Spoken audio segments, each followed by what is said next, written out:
Boa noite, irmãos. Maria Eugênia, Robson Lira, irmão Rogério Buzzi, os irmãos que estão na sala, André Silva, boa noite, irmão. Boa noite, Sueli Arias, que é a primeira vez que nós estamos vendo essa irmã aqui na sala. Boa noite, viu, irmão? Seja bem-vindo. O Robson, a Elaine está na sala também conosco, o Rogério entrou na sala lá também. Boa noite a todos, boa noite a todos os irmãos que mais para frente vão assistir esse estudo. Deus abençoe a todos abundantemente, que o Senhor possa colocar a mão em cima desses irmãos aí, com providência, de acordo com o que Ele determinou para os irmãos, seja feito. Graça e paz a todos. Boa noite, irmão Robson. Maria Eugênia, se vocês quiserem fazer alguma consideração inicial, fique à vontade, para nós podermos iniciar.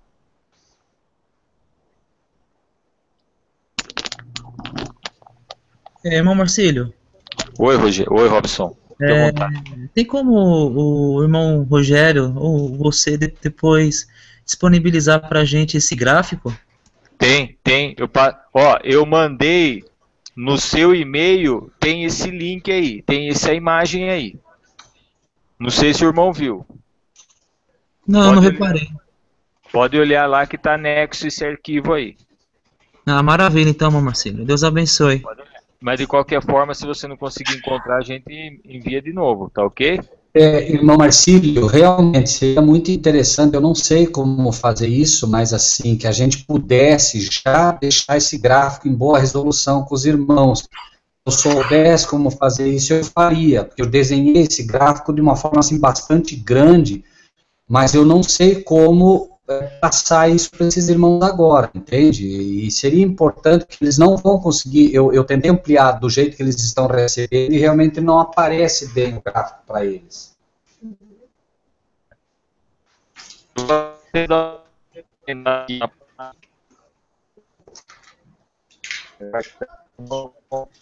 Melhor, você vai situando eu aqui, Rogério, eu vou, se você está vendo agora aí, eu estou mexendo na imagem dele, vamos ver onde a gente consegue, ou se precisar, a gente disponibiliza, localiza na imagem mais precisão. Mas depois a gente pode ver isso sim, Rogério. Você montou no Corel? Não, depois eu vou, então, só me digam como, os amados irmãos, e me dão um e-mail, ou eu vou disponibilizar lá no Face, então, e os irmãos todos têm Face, eu acredito, eles podem pegar lá, né, Marcílio? Perfeitamente.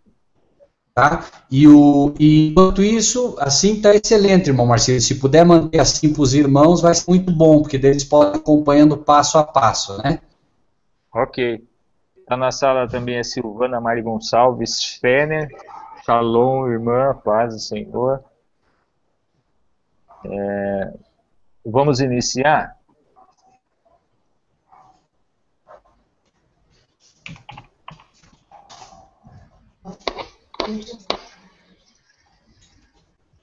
Irmão Rogério.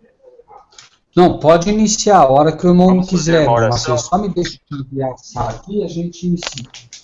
Ok, vamos orar. Vamos fazer uma oração. Misericordioso Deus, bondoso Pai, celeste, que nos altos céus habita. Obrigado por mais essa noite, por mais esse encontro que o Senhor está nos proporcionando e permitindo que nós venhamos diante do Senhor agora, nos colocar para rogar ao Senhor e humildemente pedir ao Senhor, meu Pai, que o Senhor nos conduza nesse encontro com amparo, poder, sabedoria e entendimento na Tua Palavra, para que nós consigamos os nossos objetivos, que é a cada dia dar um passo em direção ao Teu Filho amado, a resplandecer o Seu caráter. Obrigado por tudo que o Senhor tem feito nas nossas vidas, os amparos, as providências que tem provido na vida de todos esses irmãos que estão aqui agora, irmãos que vão assistir também a gravação desse estudo. Meu Pai, obrigado mais uma vez por estar junto com meu irmão Rogério Buzzi, o Robson Lira, a Elaine Bastos, a Silvana, o André Silva, essa irmã querida que entrou na sala, a Sueli, que não conhecemos ainda, Maria Eugênia, ao pastor Juliano Maia, que não pôde estar conosco hoje mais uma vez, por questões de dificuldade de entrar na sala mesmo. Abençoa todos esses irmãos, outros irmãos também que vão assistir a esse hangout gravado. Dá-nos, meu Pai, mais uma vez o servo, para que ele consiga nos mostrar com clareza as tuas direções. Dar entendimento a nós para que nós consigamos enfrentar as adversidades que temos na vida com relação a confrontar as suas verdades e, por consequência, sabermos o que realmente devemos fazer. Obrigado por tudo que o Senhor tem feito por nós. Tenha misericórdia de todos nós, meu Pai, e perdoe os nossos pecados, as nossas fraquezas. Nós, o Senhor bem sabe, pecamos porque nascemos pecadores, né? Então, essa fraqueza ainda está em nós, a força desse lobo às vezes impera, mas na mente nossa nós já temos uma formação de carneiro, uma mansidão em nosso coração que vem exatamente do Espírito Santo do nosso Senhor Jesus. Obrigado por tudo, em nome do nosso Senhor e Salvador, o teu Filho amado e ungido, Jesus Cristo. Amém. Amém. Vamos iniciar. É com o irmão. Amém. Nós temos estudado profecias, iniciando com o livro de Daniel, iniciando o capítulo 2, avançamos para o capítulo 7, 8, estamos hoje no capítulo 9. Mas antes de entrarmos especificamente no tema, uma vez que nós temos alguns amados irmãos e irmãs que estão iniciando os estudos conosco, gostaríamos de deixar, seja bem-vinda, irmã Cris acaba acho que de entrar aí, de deixar o seguinte para os amados irmãos. Nós, como um povo chamado por Deus hoje, para poder fazer frente aos enganos do inimigo, receberemos da parte de Deus, ao mesmo tempo que recebemos de Deus uma luz que a outros não será dada, e todos aqueles que quiserem, que estiverem participando desse estudo conosco hoje, aqueles que vêm participando, aqueles que um dia terão acesso a isso, podem não acreditar, mas isso é algo que eu tenho no meu coração assim, mas com toda a certeza do mundo, de tal maneira que eu diria hoje para os irmãos, eu posso falhar no momento em que for chamado para dar testemunha da minha fé. Não posso, assim como Pedro dizia, ainda que todos se neguem, eu não vou te negar jamais, porque nós somos fracos, mas eu tenho tanta convicção nas verdades que ensino hoje aos irmãos, que aqui compartilho com os irmãos, que a segurança que tenho nelas me faria, de todo o coração, assim, defendê-la de tal modo que mesmo sabendo e tendo plena consciência da responsabilidade que me pesa, porque a palavra de Deus diz, né, que se for para desviar um dos pequeninos do Senhor, o melhor seria amarrar uma corda ao pescoço e como numa pedra e se atirar ao mar. Eu tenho plena consciência de que essa responsabilidade pesa sobre mim, no momento que Deus me dá o privilégio de comunicar aos irmãos o que tenho recebido por estudos, e deixo isso bem claro. O que passo aos irmãos não é fruto de entendimento de igrejas, é fruto de entendimento de estudo pessoal, particular com Deus. Não existe dono de uma profecia dessa natureza. Mas gostaria também de dizer aos amados irmãos que esse tipo de mensagem é uma mensagem, como temos visto, específica para os servos de Deus.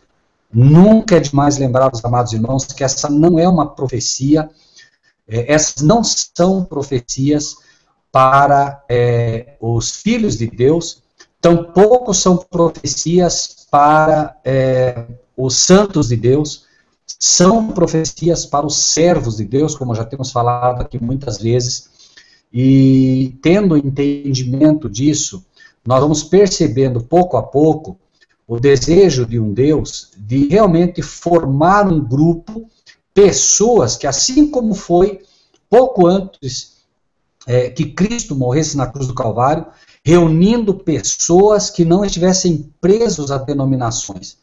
Nós, hoje, é impossível que nós recebamos toda a verdade de Deus estando presos a denominações. As denominações, as instituições, elas estão vendendo hoje uma doutrina toda própria, e não só isso, está ocorrendo literalmente o que Jesus disse.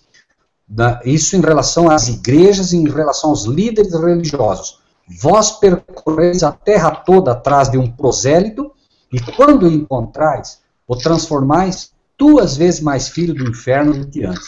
Isso é um fato que está acontecendo. Os pastores hoje não conhecem as profecias, não têm preparo para ensiná-las, e quando conhecem algo de profecia, eles estão amarrados a uma instituição que ou não também não conhece, ou não permite, porque essas são profecias que realmente, como são para a minoria, se você pregar para 5.000 pessoas dentro de uma igreja, fatalmente haverá um garimpo aí e será dizimada a igreja. Talvez sobre aí no final 30, 40, 50 pessoas. Né? Então, de um modo geral, os cristãos hoje querem fábulas aprazíveis, e, obviamente, Deus está garimpando um povo, está trazendo um povo realmente, né, para selar um povo, mas Ele está realmente purificando, está preparando de forma assim, mas muito lapidada, né? E essas profecias, se nós não prestarmos atenção, se nós estivermos nesse momento, amados irmãos e irmãs, com outras janelas abertas, estivermos ao mesmo tempo estudando isso e verificando outras coisas, nós não vamos aprender essas lições, não vamos. E o que é pior, né? Essa lição vai passar pela margem da nossa mente, e quando nós realmente precisarmos dela, como isso já passou por nós, não haverá o mesmo efeito. O Espírito de Deus não poderá impactar-nos com o mesmo efeito. Então, peço aos irmãos e irmãs, se houverem outras janelas abertas que vocês estiverem, por favor, fechem. Prestem atenção, não em mim, prestem atenção na palavra de Deus, porque, repito, ela é específica para servos de Deus e ela não vai poder ser entendida se a nossa mente não estiver bem focada nela em cada detalhe. E, claro, fiquem à vontade para fazer as perguntas, uma vez que, né, podem surgir dúvidas, e a gente tem que estar assim bem fundamentado no que vamos falar, né? Então, dito isso, vamos abrir, aqueles que querem, né, as nossas Bíblias, e os irmãos estarão colocando o texto para aqueles que têm mais dificuldade, para que possam nos acompanhar.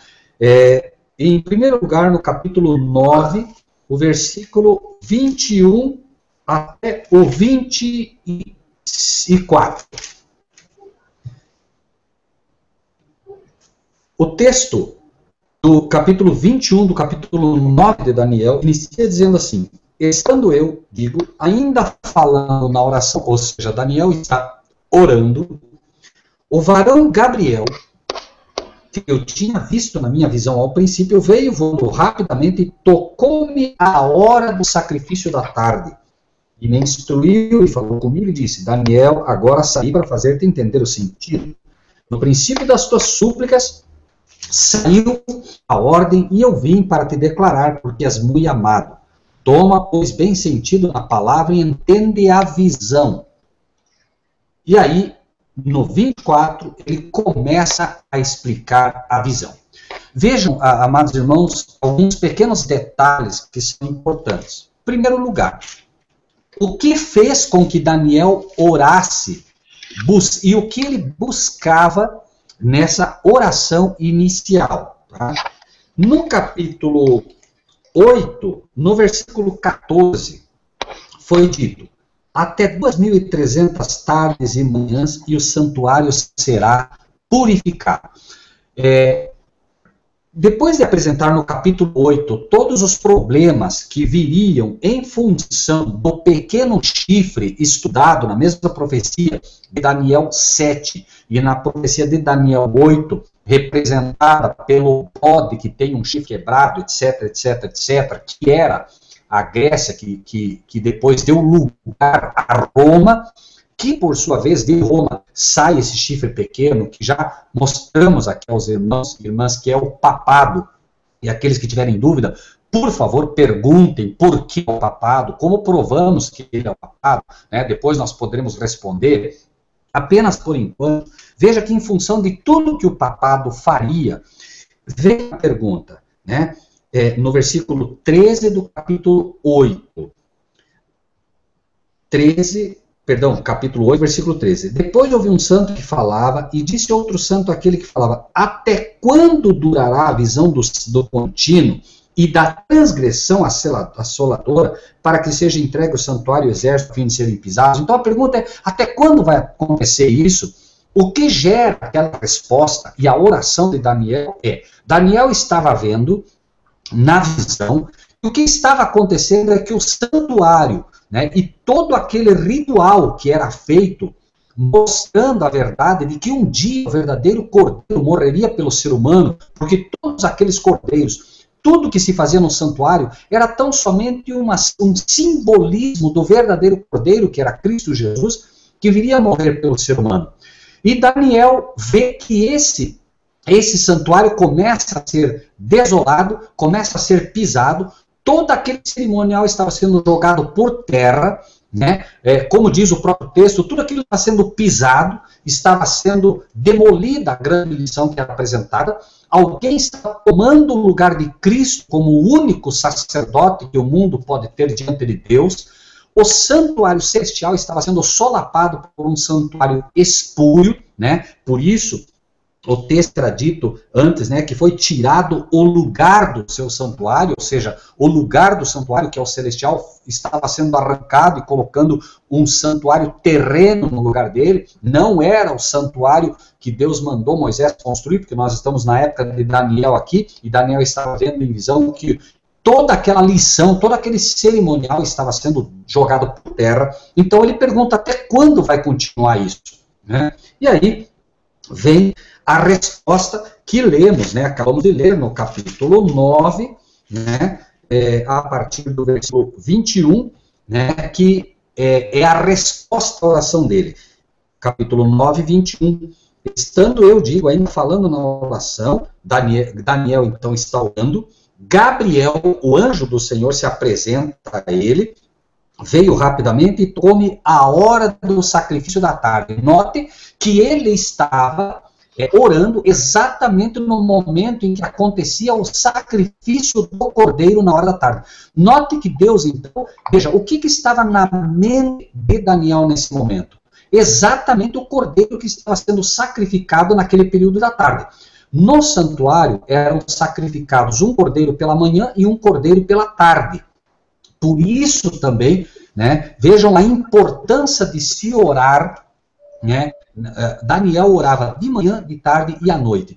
E aqui, justamente enquanto a mente de Daniel está voltada para o sacrifício, voltada para o cordeiro que morria, voltada para aquela cerimônia, porque Daniel sabia que a morte de cordeiros não tinha valor em expiação, mas sim era uma representação do verdadeiro cordeiro, como dissemos, e ele então está orando. Nesse momento vem, né, e olha o que acontece.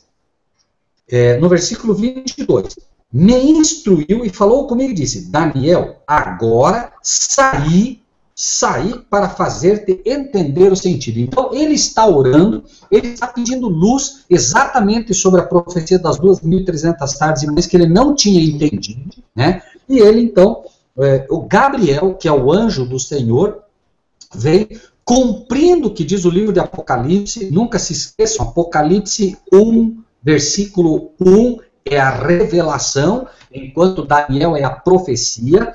Note que diz aí, Apocalipse 1:1, revelação de Jesus Cristo, a qual Deus lhe deu para mostrar aos seus servos, aqui Daniel é um dos servos, as coisas que brevemente devem acontecer, pelo seu anjo as enviou. Vejam, Gabriel cumprindo aqui, o anjo Gabriel agora cumprindo o que está dito no livro do Apocalipse, e as notificou a João, seu servo. Então, note, essa profecia, como todas as outras profecias que são reveladas pelo livro de Apocalipse, elas são um conjunto de profecias que Deus dá para mostrar aos seus servos as coisas que devem acontecer e envia através do seu anjo. Aqui está mostrando exatamente isso. Por isso Gabriel vem e ele diz, inclusive, olha só que fantástico, versículo 23, no princípio das suas súplicas, vejam, Daniel orava, segundo a própria Bíblia, ele orava de manhã, de tarde e de noite.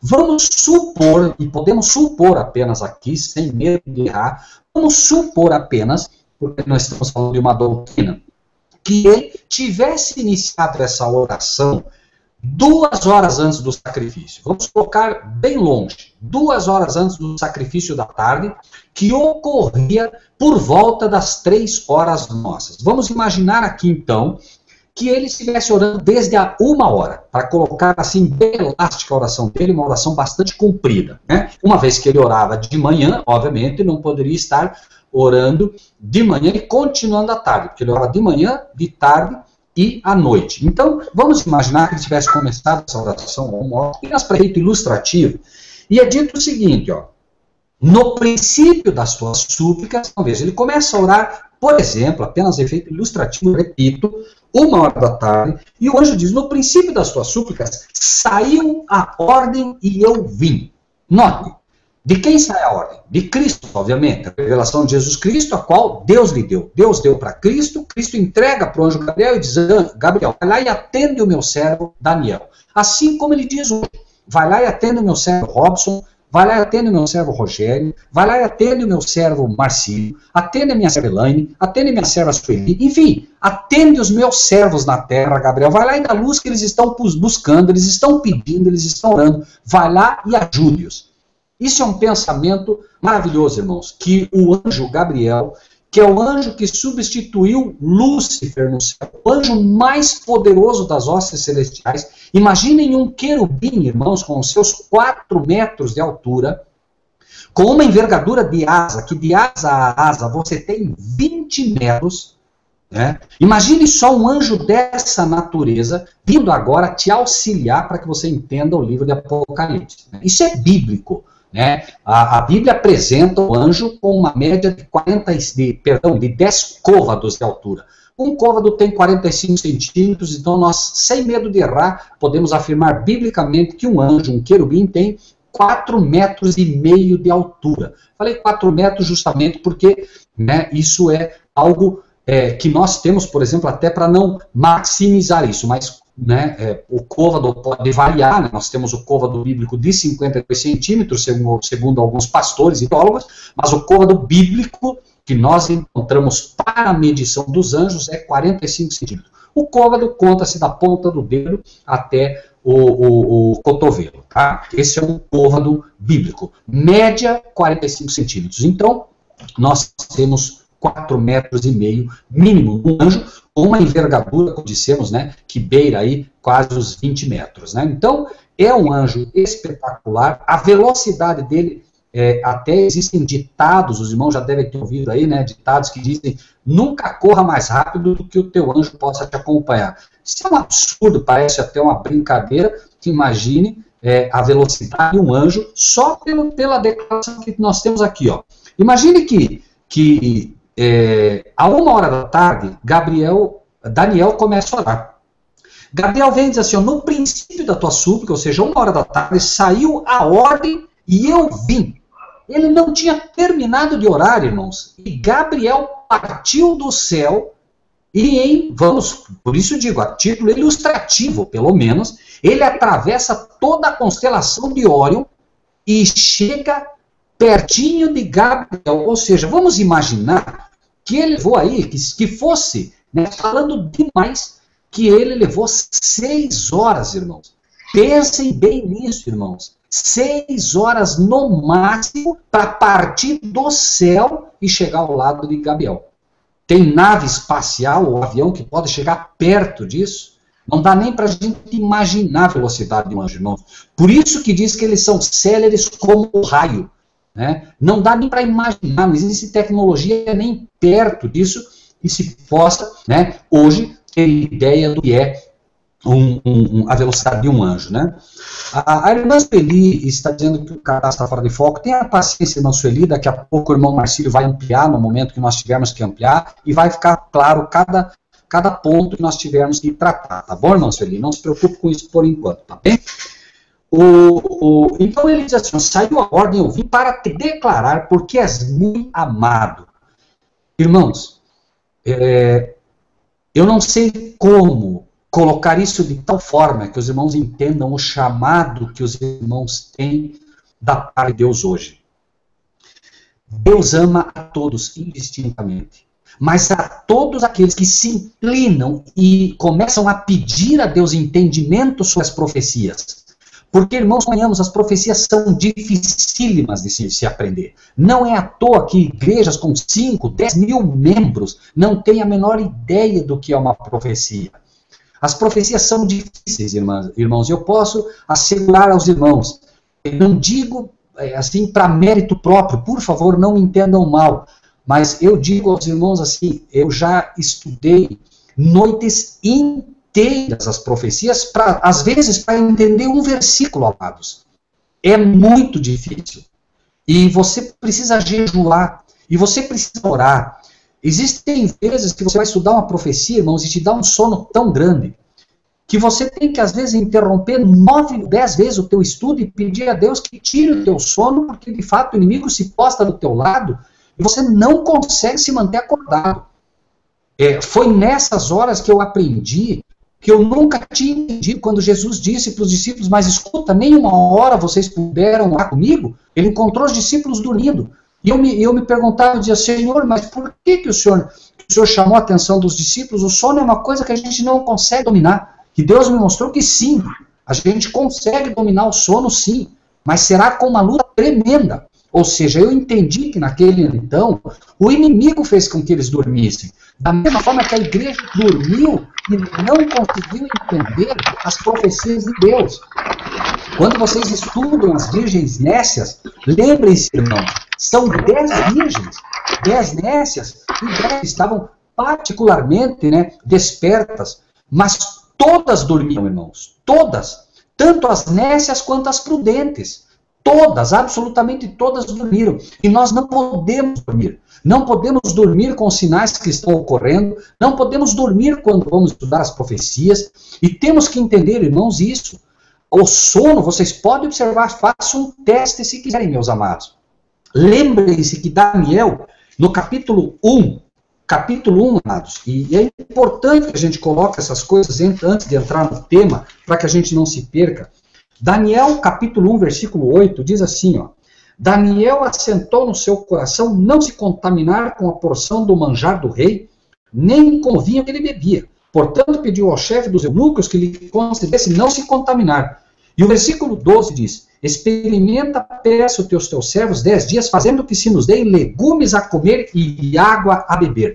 Irmãos, eu não quero entrar aqui na questão se você pode ou não pode comer carne, se você pode ou não pode beber. Eu não vou entrar nessa questão, meus amados, mas eu lhe asseguro uma coisa por experiência. Se você come carne, esqueça isso da profecia, você não vai conseguir. As toxinas que vão estar depositadas no teu cérebro não permitem que você consiga se concentrar. O sono vem e você não consegue dominar. Daniel não foi por acaso que ele disse, Senhor, experimenta e me deixe comer legume e beber água. Isso não foi por acaso, irmãos. E o prêmio a Daniel por ter feito isso foi que Daniel agora recebeu do Senhor o privilégio de entender as profecias. Esse privilégio foi dado porque, vejam, é dito, ele assentou no seu coração e diz em melhores versões, firmemente, não se contaminar com aquilo. Irmãos, imagine você ter o privilégio de comer o que o rei come. A ideia que se tinha, irmãos, era de que a comida, você imagine só, o rei Nabucodonosor, se ele iria comer comida que ele imaginasse que era ruim. Era a melhor comida segundo o entendimento deles. Eles comiam do melhor. O vinho que se bebia era do melhor. E ele acreditava de todo o coração dele, Nabucodonosor, que estava dando o melhor para eles. Porém, né, Daniel sabia que Deus construiu esse tabernáculo dele como vegetarianos. Eu não quero atender doutrinas, amados irmãos. O que quero colocar para os irmãos é exatamente a realidade do que Deus quer de nós. Deus quer nos levar a sermos o que Adão era. Adão era vegetariano, irmãos. E se os irmãos têm dúvida, vamos para o livro de Gênesis, amados. Livro de Gênesis. No capítulo, vejam o capítulo 2 de Gênesis. E é dito no versículo 29. Vejam o que é dito ali. Disse Deus, falando a Adão: eis que vos tenho dado toda erva que dá semente e que está sobre a face de toda a terra, e toda árvore em que há fruto de árvore que dê semente, ser-vos-ão para mantimento, comida. E a todo animal da terra, a toda ave dos céus, a todo réptil da terra, em que há alma vivente, toda erva verde lhe será por mantimento. E assim foi. Ou seja, não só o homem, mas todos os animais criados por Deus, num primeiro momento, eram vegetarianos. Claro, como poderia o leão, por exemplo, comer, por exemplo, um cordeiro se não havia morte?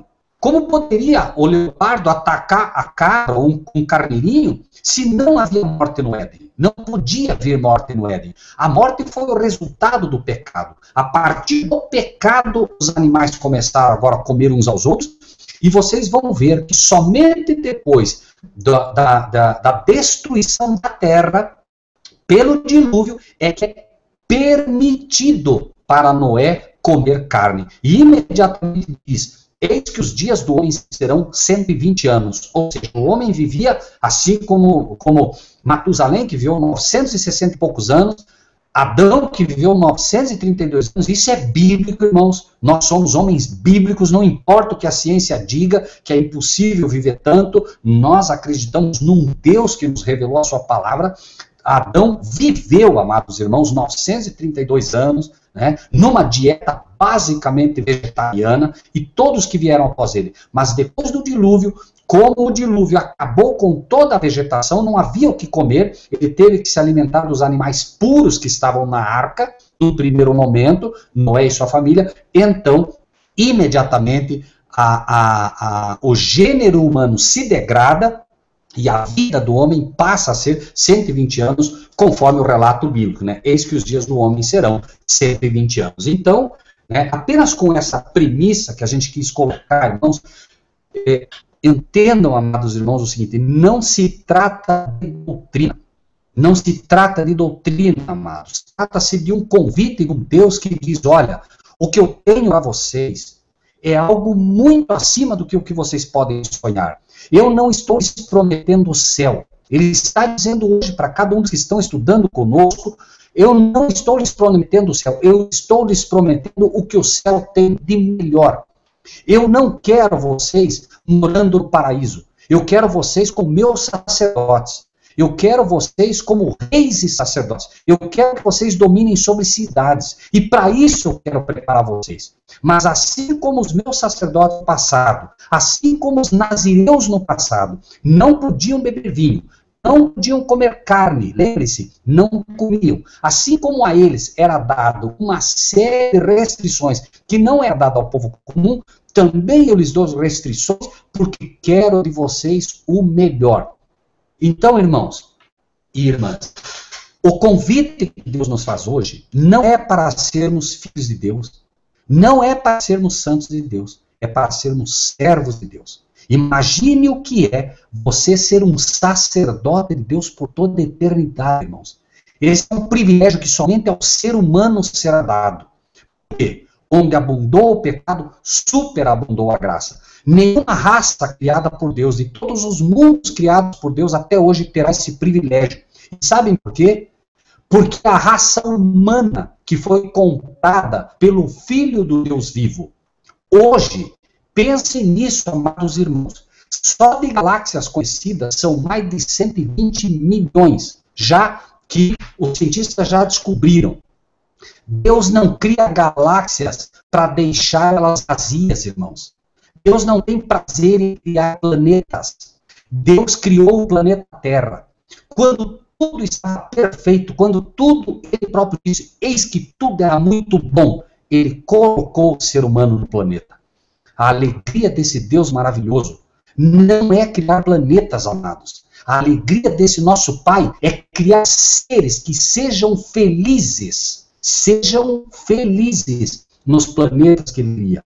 Então, de todos os seres criados, que são milhões e milhões, só de anjos é dito, de querubins e serafins, milhares e milhares, milhões e milhões.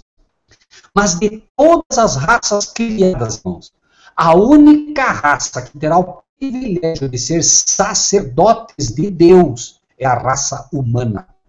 Porque a raça humana está ligada em laços de sangue indissolúveis com o Filho do Deus vivo. Foi um ser humano, irmãos, que atravessou os portais do templo de Deus. Foi um ser humano, Cristo Jesus como um ser humano, hoje, como um de nós, porém glorificado, mas foi um ser humano que ali entrou, entendam isso, e a partir do momento que Cristo atravessa os portais do santuário celestial, atravessa os portais do Santíssimo, a raça humana tem uma porta aberta agora para isso, uma porta que ninguém pode atravessar a não ser os seres humanos. Então, hoje, irmãos, hoje, nós recebemos um convite da parte de Deus. E é por isso que faço esse apelo a todos os amados de Deus, que prestem atenção nessa profecia, porque eu lhes asseguro, se há uma profecia hoje que Deus separou com todo o cuidado para os seus servos, mais do que qualquer outra, é esta profecia. E por quê? Lembrem-se, amados, Daniel 2 é uma profecia onde Deus usa elementos que são ouro, prata, ferro, bronze, barro e finalmente a rocha que é Cristo. São elementos, né, conhecidos. Finalmente, em Daniel 7, ele apresenta uma profecia com base em animais impuros. E finalmente ele apresenta uma profecia com base na semana. E por que com base em semana? Que é o único período estabelecido por ele que ele não deixou o inimigo mexer. O inimigo mexeu com o ano que deveria corretamente começar em maio ou abril, o chamado mês de Abib, que era o primeiro mês que inaugura o ano judaico, que é o correto, né? Foi trocado pelo papado e passou a iniciar em janeiro. E finalmente, o mês também foi mexido. Tanto que nós temos meses com o nome de Júlio César, que é o mês de julho, e o mês de Augusto César, que é o mês de agosto, e assim vai. Irmãos, eu não quero ser tomado aqui como mais... Os irmãos estão teclando aí sobre a alimentação nesse momento. Irmãos, por favor, vamos nos focar no estudo nesse momento, meus amados. Ok? Vamos nos focar puramente no estudo agora. Eu sei que é importante que os irmãos estão teclando aí, mas, irmãos, se nós não prestarmos atenção nos ícones de estudo, nós não vamos ter depois conhecimento suficiente para defender isso. Então, vejam, irmãos, quando nós estamos trabalhando as profecias que Deus dá ao seu povo, podem ter certeza que Deus fará de tudo, amados irmãos, para arrancar isso do nosso coração. E eu lhes digo por experiência, irmãos, certo? Não será nada fácil. E os irmãos terão que amanhã depois apresentar esta profecia a outros também, porque outros serão convidados por Deus, outros serão chamados por Deus para se juntar a nós. E se eu lhes digo isso, irmãos, é porque, repito, eu sei o desejo que Deus tem de preparar cada um dos irmãos que estão aqui nessa sala, cada um dos irmãos que serão tocados por esse estudo no futuro, são pessoas a quem os anjos estão trazendo pela mão, são pessoas escolhidas a dedo por Deus. E não é porque alguém aqui é bom, irmãos, nós, quem sabe, somos os piores dessa terra. Mas talvez por isso mesmo Deus tenha nos chamado. Porque Deus diz, o meu poder se aperfeiçoa na fraqueza. Então, se você consegue ver que a luz, numa profecia como essa, se você consegue ver que Deus está te chamando de uma forma especial, se você consegue dizer, Senhor, amém, eu sei que o que o Senhor me pede é difícil, Senhor, eu gosto de carne, eu gosto disso, eu gosto daquilo, mas, Senhor, eu estou aqui para fazer a tua vontade. Se você consegue, como Daniel, propor firmemente no teu coração, não se contaminar com o alimento de Babilônia. Babilônia tem dado o vinho da sua prostituição hoje para todo mundo. Se você consegue dizer não a ela, se você consegue dizer, Senhor, não importa, eu quero te servir, custe o que custar, Ele vai te preparar. Então, irmãos, tendo isso em mente, vejam como é que começa a explicação da profecia das 2.300 tardes e manhãs. E aqui quero fazer um novo ponto para que os irmãos pensem. Pensem bem. Por que 2.300 tardes e manhãs? Por que será? Irmãos, vejam por quê. Não importa, hoje você diz assim, não, eu guardo o sábado, mas eu guardo o sábado de tal forma, ou de outra forma. Não, mas a semana, ou... Vejam como Deus estabelece o dia. Gênesis 1:5. Repito, Gênesis 1:5. E Deus chamou a luz dia, e às trevas chamou noite. E foi a tarde e a manhã o dia primeiro. Então, um dia, biblicamente, começa pela tarde e termina pela manhã. E Deus não muda. Não importa que a gente imagine que o dia comece à meia-noite. Deus é específico. Note, houve tarde e manhã o primeiro dia. O dia, então, é formado pela tarde e pela manhã, inclusive nessa sequência. É por isso que na sexta-feira, à tarde, é que começa o sábado do Senhor. É por isso que os cristãos, no passado, guardavam o sábado assim, e os cristãos hoje, que têm entendimento suficiente sobre, a formação do dia segundo Deus, guardam o sábado dessa maneira. Agora, vamos então entrar imediatamente na profecia. Eu queria pedir ao irmão Marcílio, se posso, meu amado irmão Marcílio, que coloque, por favor, o visual do quadro para que os irmãos acompanhem, partindo do ano 457, que está lá no início, até o ano 27. Se o irmão puder colocar essa parte do quadro, vai ficar mais fácil para os irmãos poderem acompanhar o raciocínio. Começando no ano 457 e terminando no ano 27. Enquanto isso, vamos abrir o texto no capítulo 9, versículo 24. Perdão, irmão Marcílio, coloque, por favor, me perdoe. Coloque no ano 34, perdão. 34. 457 até 34, perdão. Vejam, versículo 24 do capítulo 9 de Daniel. Ele começa a explicar a visão e ele diz assim, 70 semanas estão determinadas sobre o teu povo e sobre a tua santa cidade para extinguir a transgressão, dar fim aos pecados, expiar a iniquidade, trazer a justiça eterna e selar a visão e a profecia e ungir o santo dos santos. Note que interessante aqui, Alguns elementos são apresentados que deveriam ocorrer dentro de 70 semanas.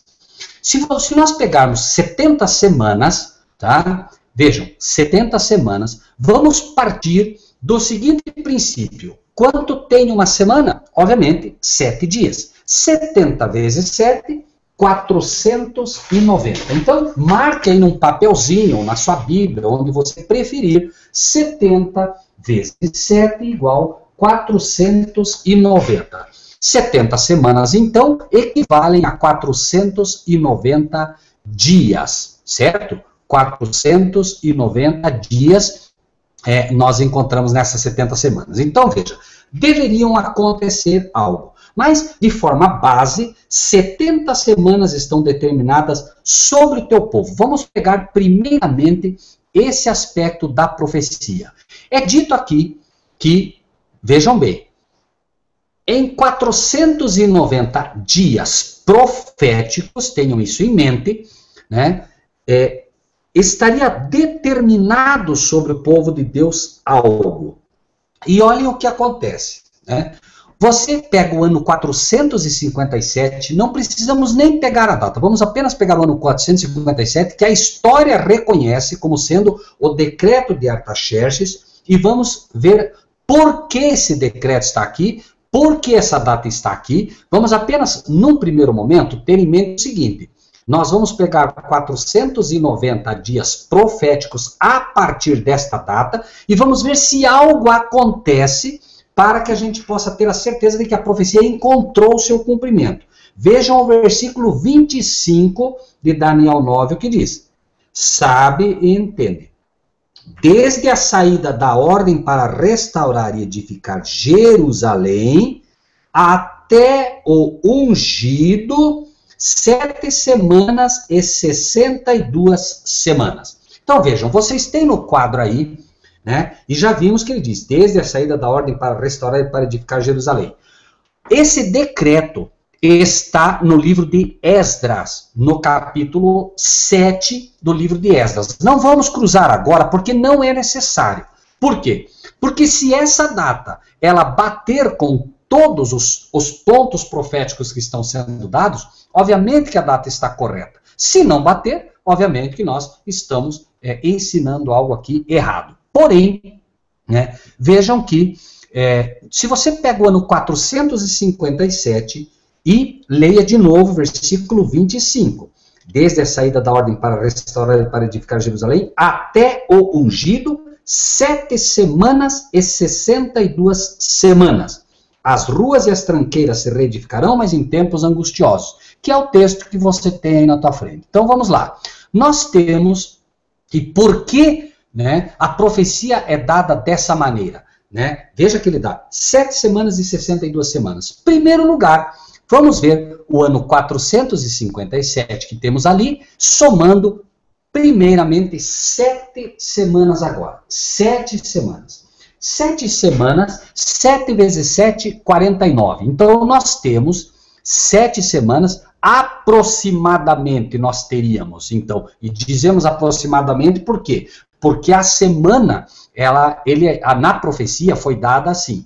7 semanas, em 7 semanas, as ruas e as tranqueiras se reedificarão, mas em tempos angustiosos. O templo que estava ali, né, a partir do decreto de Artaxerxes para restaurar e edificar Jerusalém, deveria se cumprir, segundo essa profecia, em 7 semanas, ou aproximados 49 dias proféticos. Vejam o que diz João, capítulo 2, versículo 20.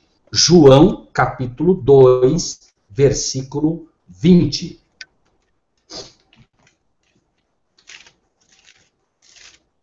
João 2, 20. Disseram, pois, os judeus, em 46 anos foi edificado este templo, e tu o levantarás em 3 dias. Quando Jesus disse, derribai esse templo e eu o levantarei, os judeus disseram para ele, escuta, eles entenderam que Jesus estava falando do templo físico, Jesus estava falando do templo da alma, do templo do Espírito Santo, e eles dizem, 46 anos levou. Pergunta aos irmãos, 46 anos, quantas semanas são? 7 semanas. Note que se cumpre aqui. Então, começa no ano 457, depois de 49, aproximadamente 7 semanas, certo? Veja que fecha e nós encontramos o cumprimento da primeira parte da profecia, ou seja, a restauração de Jerusalém. Repito, aqui eles dizem 46, né? Nós colocamos como data aproximada 408, por quê? Porque 46, está dentro das 7 semanas. Ele não disse 49 cravados, ele disse 7 semanas. Com certeza, se você entra na última semana, ou seja, se nós tivéssemos 6 semanas e mais um dia, nós já estaríamos na 7ª semana. Então, o cumprimento bíblico, ainda que seja parcial, ele é considerado completo a nível de semanas. Por quê? Porque de fato foram 7 semanas. Mesmo que incompletas, é considerada a 7ª semana. Então, nós tivemos o primeiro cumprimento aqui, né, das 7 semanas. Só que diz assim o texto: 7 semanas e 62 semanas até o ungido. Notem o versículo 25. Desde a saída da ordem para restaurar e para edificar Jerusalém, até o Messias, 7 e 62. Então, as primeiras 7 nós vimos que isso se cumpriu. E se nós agora peguem, se você tiver uma calculadora para facilitar, 69 vezes 7, você vai encontrar 483. Se você considerar 483 a partir de 457 antes, faça o cálculo e você vai chegar exato no ano 27. É aquele íconezinho que temos ali. Note agora o que diz Lucas 3, 23. Note também o seguinte: o texto dizia até o ungido. Então nós não consideramos o ano 4, por exemplo, que foi quando Cristo nasceu. Você vai ver que algumas versões dizem, né, chama de até o Messias. Não está errado também, porém o termo mais correto é ungido, tá? Por quê? Porque no ano 27 é que Cristo é batizado, ou seja, embora ele nasce no ano 4 antes de Cristo, obviamente, é somente no ano 27 que ele é batizado, que ele é ungido e inicia o seu ministério. Então, vamos ver o que diz Lucas, capítulo 3, versículo 23. Lucas, capítulo 3, versículos 23.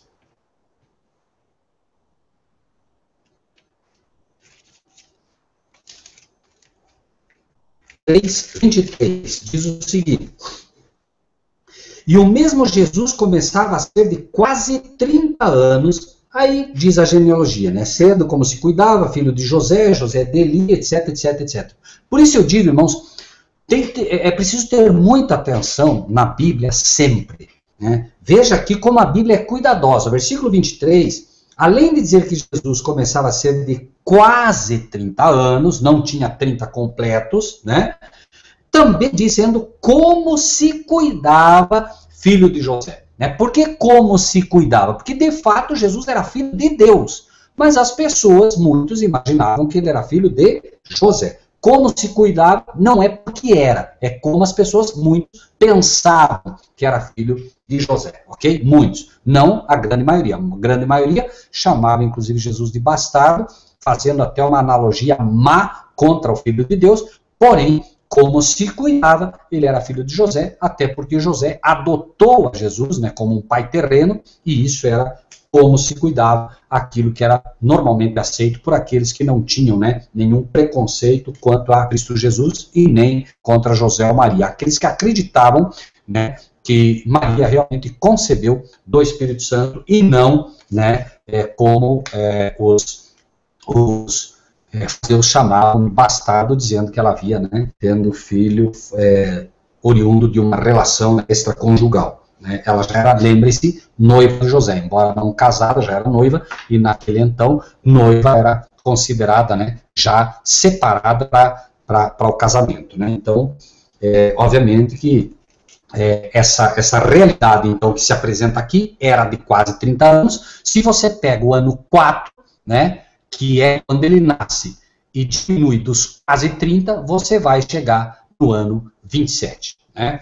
Então, vejam que aqui nós encontramos também o segundo cumprimento da profecia que dizia que ao fim das 69 semanas seria, né, ungido o santo. Né? Note que também no mesmo versículo 24 é dito, né, 70 semanas estão determinadas sobre o teu povo e sobre a tua santa cidade. Então, essa profecia das 70 semanas, veja que você começa no ano 457, na primeira semana que é dada, as primeiras 7 semanas, restaurou-se o templo de Jerusalém. Ao final da 69ª semana, encontra o cumprimento no ungido. Agora note o versículo 26. Depois das 62 semanas, será tirado o Messias e não será mais. Ou seja, o próximo cumprimento profético seria que depois do final das 62 semanas, mais logicamente a primeira 7 semanas, então depois das 69 semanas completas, seria tirado o Messias e não seria mais. E o povo do príncipe que há de vir destruirá a cidade e o santuário. Diz, e o seu fim será com uma inundação, e até o fim haverá guerra, estão determinadas as assolações. Ou seja, a partir do momento que Cristo fosse morto, a partir do momento que o povo judeu matasse a Cristo, eles estariam condenados como povo. Por isso diz, né, depois das 62 semanas será tirado o Messias, e o povo do príncipe que há de vir destruirá a cidade e o santuário. Dito e feito. Depois que Jesus morre, eles estão já condenados, passa-se, né, chega-se ao ano 70 e Jerusalém é completamente destruída. Porém, através de Tito, né, o general que destrói o templo e destruiu inclusive Jerusalém, né? Agora, note que o versículo 27 diz o seguinte: ele firmará um concerto com muitos por uma semana. Bom, se nós tivemos 7 semanas e mais 62 semanas, e nós tivemos então, né, 69 semanas, quando ele diz ele firmará um concerto com muitos por uma semana, obviamente que tem que ser dentro da semana a partir do batismo. Por quê? Porque antes não teria como ele fazer esse concerto, né? Então veja, ele faz um concerto com muitos por uma semana. Na metade da semana fará cessar o sacrifício. Note que interessante, a última semana ela inaugura no ano 27 e termina no ano 34, que é o apedrejamento de Estevão. Quando Estevão é apedrejada, Israel deixa de ser a nação eleita. Ou seja, o concerto feito termina. Por quê? Por que o concerto durou uma semana? Por que esse concerto não se findou com a morte de Jesus? Porque com a morte de Jesus, eles se decretam condenados, mas ainda havia tempo de arrependimento. Por quê? Muitos, inclusive, que viram Cristo morrendo na cruz do Calvário, só aí perceberam que ele era de fato prometido. Então, até Estevão, ainda havia tempo de arrependimento. Porém, quando fica claro, e Estevão mostra toda a história do Messias prometido, e ainda assim eles apedrejam Estevão, finaliza-se a última semana, que era a semana do concerto final, e Israel é rejeitada como nação. Agora vejam, por exemplo, né, apenas para a gente não se perder na profecia, Marcos capítulo 15, versículo 37, o que diz? Marcos capítulo 15, versículo 37.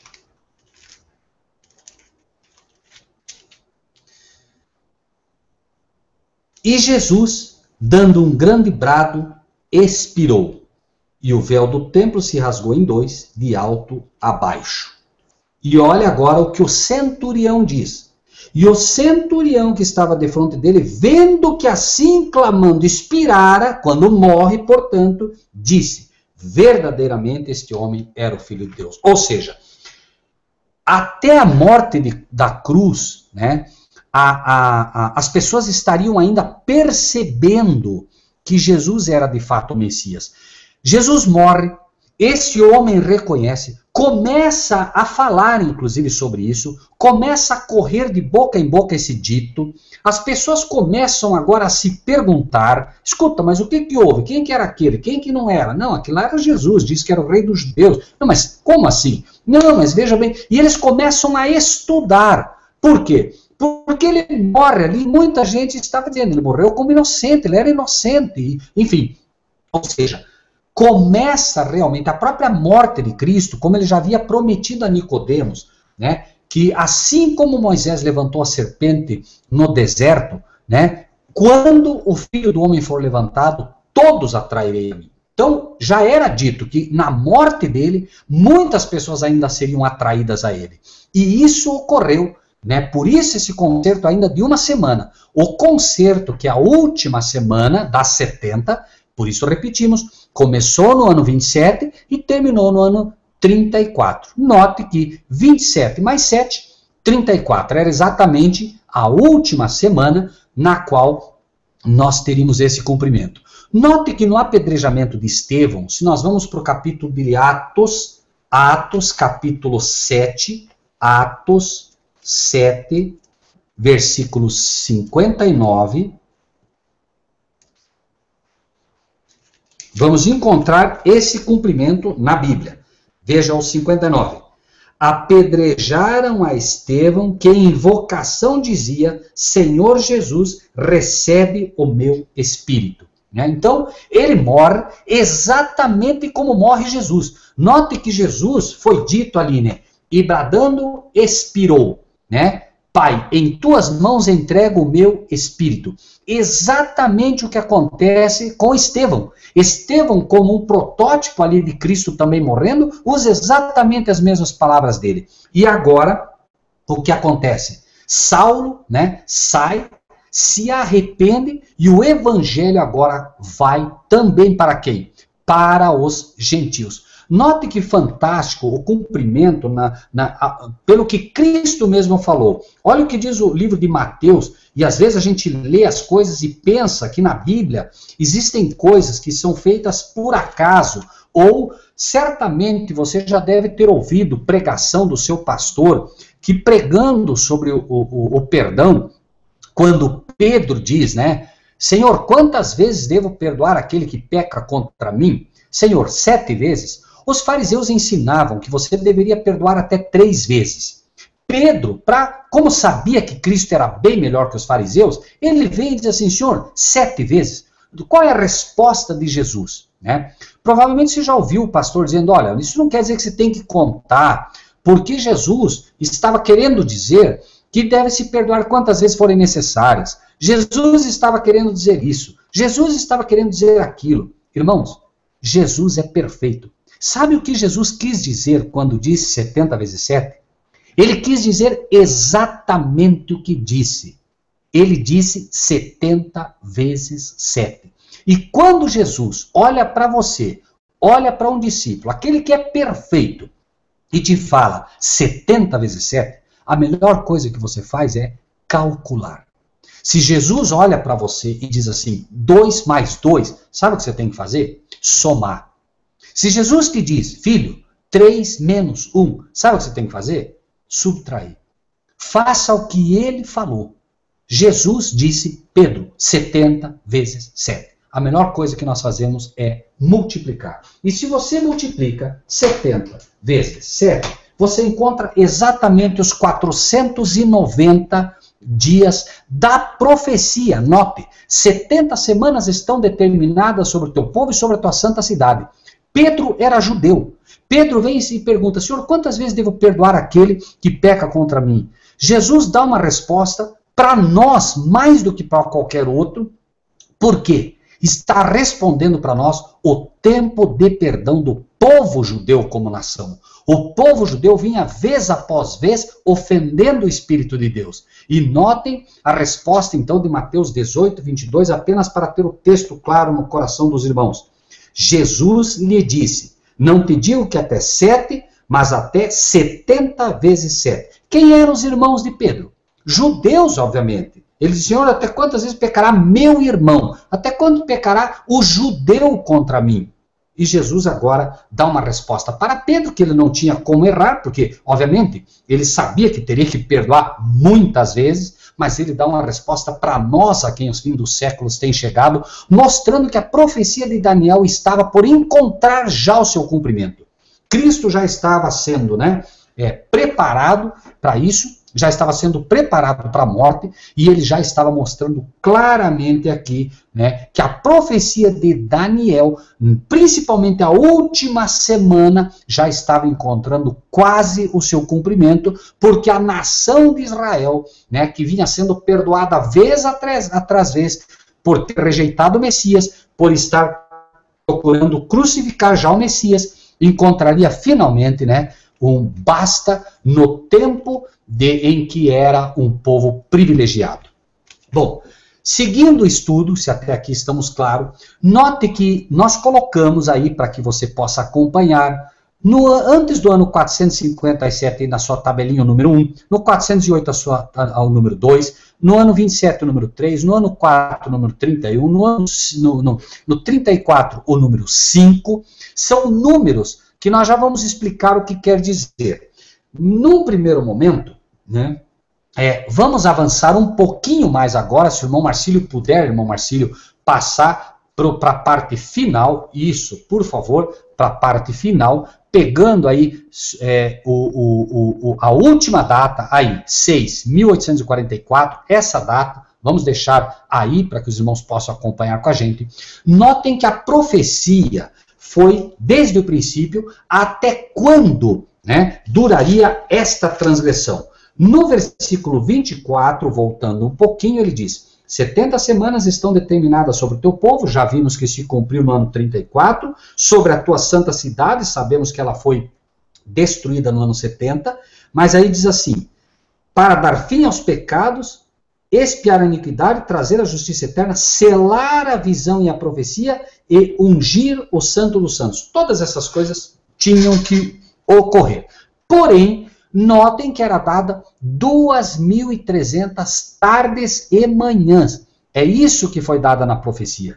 Tome aí uma calculadora, se você puder, 2.300 menos qual era o período profético que nós tínhamos.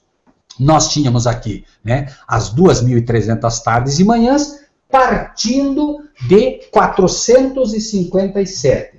Então, 2.300 menos 457, você chega no ano 1844. Claro, você vai chegar numa conta simples, 1843, mas lembre-se que não existe ano zero. Se você observar, você tem o ano menos 1 e imediatamente o ano 1. Então você cai no ano 1844. A pergunta tem que ser simples. Algo ocorreu no ano 1844? Né? Primeiro, é dito simplesmente que ao fim dos 2.300 dias, algo ocorreria. Nós chegamos à data de 1844. Vejam o que diz, por exemplo, Daniel 8, versículo 14. Daniel 8, 14, que acabamos de ler, vamos apenas pegar o texto bíblico agora. Ele me disse: até 2.300 tardes e manhãs, e o santuário será purificado. Vamos voltar um pouquinho para deixar isso bem claro na nossa mente, irmãos. Capítulo 8 de Daniel, vamos ler os versículos 9 até o 13, para entender o que estava ocorrendo aí biblicamente. Note, versículo 9 do capítulo 8 de Daniel. De uma delas saiu uma ponta muito pequena, a qual cresceu muito para o meio-dia, para o oriente e para a terra formosa. Se engrandeceu até o exército dos céus, e alguns do exército das estrelas deitou por terra e as pisou. Se engrandeceu até o príncipe do exército, por ele foi tirado o contínuo. Note aqui o que estávamos falando, né? Vejam aqui, na tabelinha que vocês têm. Após o apedrejamento de Estevão, a nação de Israel é rejeitada agora como nação particular do Senhor. No ano 508 surge o papado, que é exatamente esse chifre pequeno.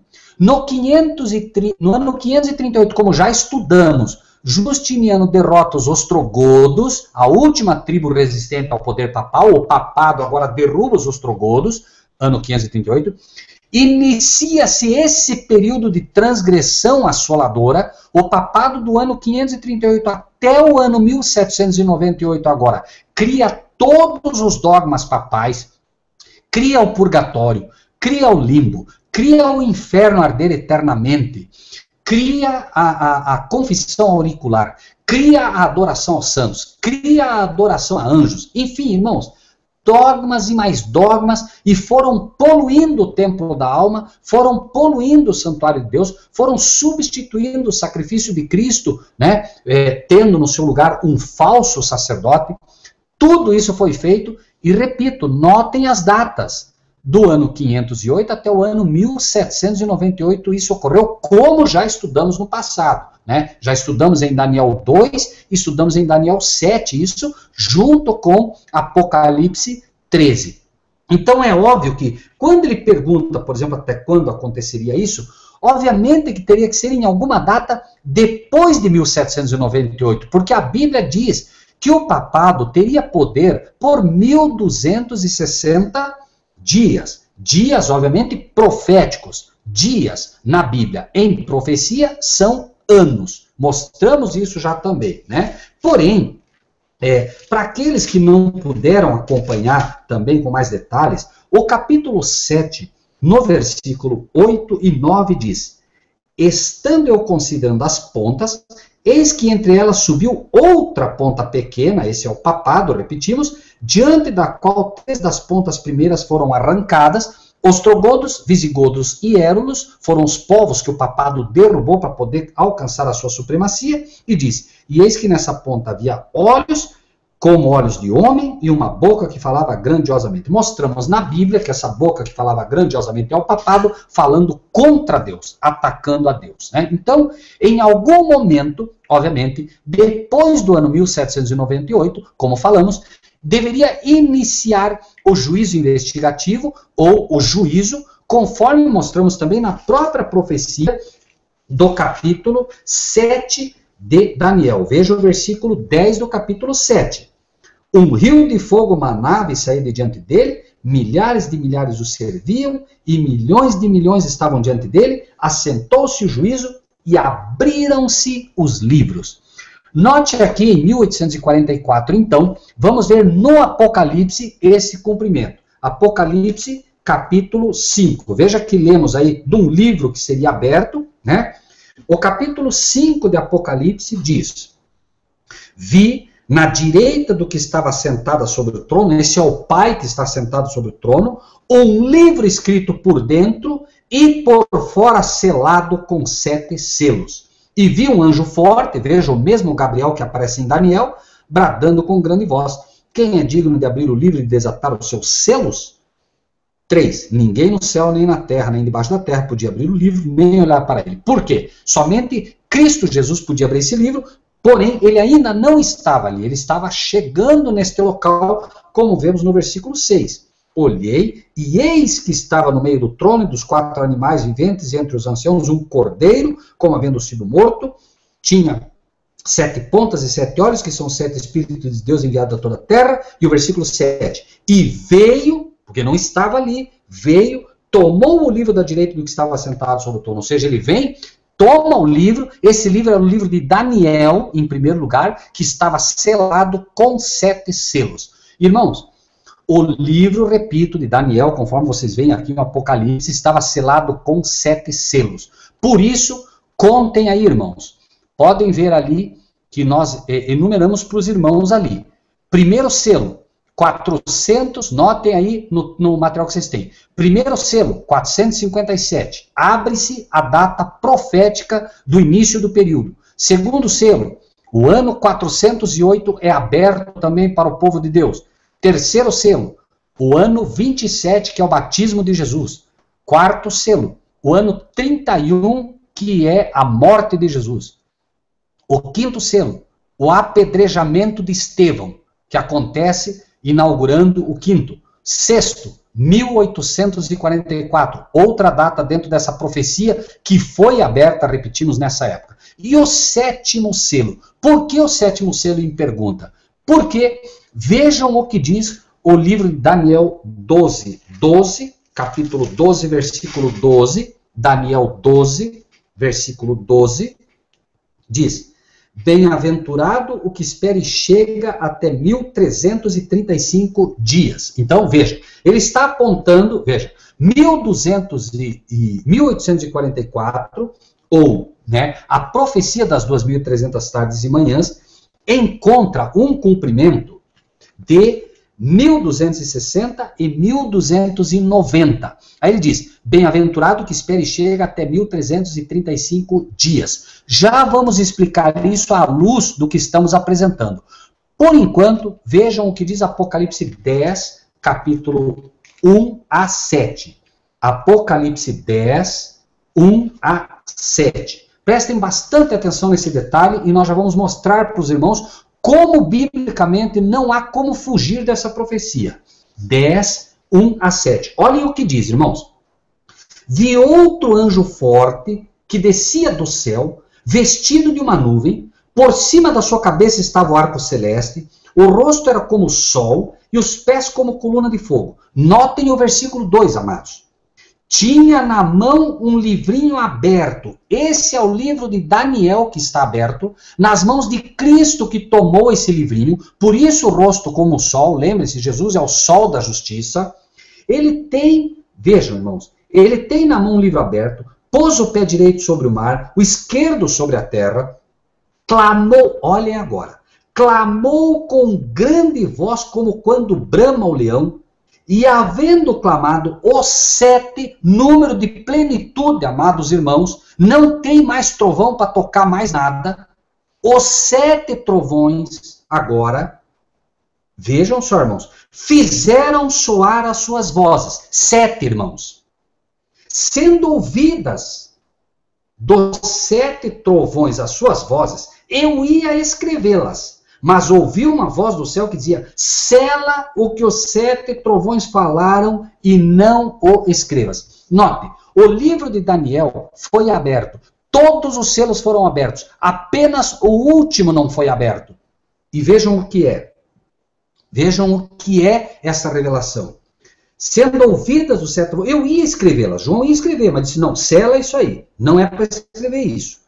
E o anjo que via estar sobre o mar e sobre a terra levantou a mão ao céu e jurou por aquele que vive para todo sempre, jurou em nome do Pai, o qual criou o céu e o que nele há, a terra e o que nele há, e o mar e o que nele há, que o quê?